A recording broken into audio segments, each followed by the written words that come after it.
અમદાવાદમાં વાસણા બેરેજના 18 દરવાજા રિપેર કરવાના હોવાથી સાબરમતી નદીને ખાલી કરવામાં આવી છે। આ અંગે વધુ માહિતી આપતા સિંચાઈ વિભાગ અમદાવાદના એક્ઝિક્યુટિવ એન્જિનિયર ડી.જે. પ્રજાપતિએ જણાવ્યું કે વાસણા બેરેજનું બાંધકામ ઈસવીસન 1976માં કરવામાં આવ્યું હતું।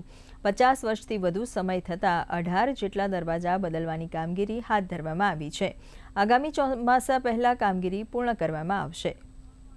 અમદાવાદ શહેરના મધ્યમાંથી પસાર થતી સાબરમતી નદી પર વાસણા બેરેજ આવેલું છે, જેનું બાંધકામ સને 1976માં કરવામાં આવેલ હતું।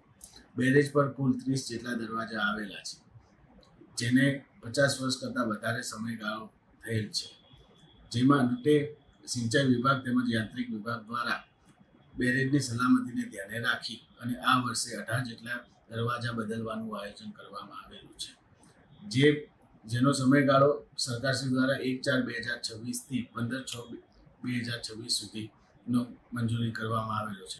આ સમયગાળા દરમિયાન બેરેજના જે દરવાજા છે 18 જેટલા દરવાજા તેમજ બાકીના 11 દરવાજાઓની રિપેરિંગની કામગીરી યોજના ધોરણે થાય તે સિંચાઈ વિભાગ તેમજ યાંત્રિક વિભાગ દ્વારા સુનિશ્ચિત કરવામાં આવશે, જેથી કરી બેરેજ અને અમદાવાદ શહેરની સલામતી જાળવી રાખે।